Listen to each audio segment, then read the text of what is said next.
రాష్ట్ర ప్రభుత్వం ప్రతిపాదన పంపే సమయంలో ఎవరి పేరు పంపాలో వాళ్ళ పేరు పంపాలి. కేంద్రం ఆలోచిస్తుంది. మీరు పంపిన పేర్లను ఇస్తారా? ఇది అన్నీ ఆలోచిస్తారు.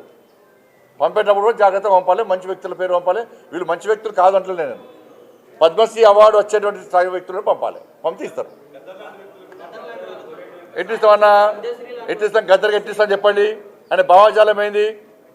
ఎంతమంది భారతీయ జనతా పార్టీ కార్యకర్తలను మర్డర్ చేసిన వ్యక్తులు ఆయన ఎట్టిస్తాం? మేము పక్కా అయ్యాం. మా కార్యకర్తలను చంపితే మా కార్యకర్తలు చంపిన కార్యకర్తలను పాటలు పాడినటువంటి వ్యక్తి గద్దర్.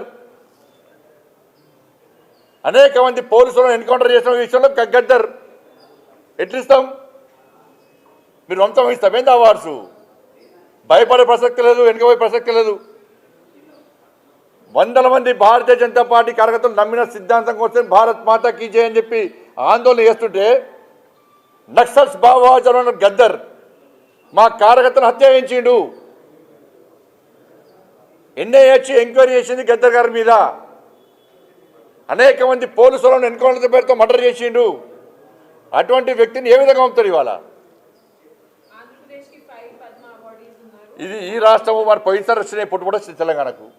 అప్పుడు ఏమన్నారు మరి? అప్పుడు ఈ రాష్ట్రము ఆ రాష్ట్రము, ఈ ప్రాంతము ఆ ప్రాంతం అని చెప్పి ఎటువంటి ఆలోచన ఉండదు. ఈ రాష్ట్రానికి ఇవ్వాలి, ఈ రాష్ట్రానికి ఇవ్వద్దని ఎక్కడ ఉండదు. ఇవన్నీ మళ్ళీ ఒకసారి తెలంగాణ సెంటిమెంట్ను మీరు రగిలిసిన తెలంగాణ ప్రజలు అన్నీ తెలుసు.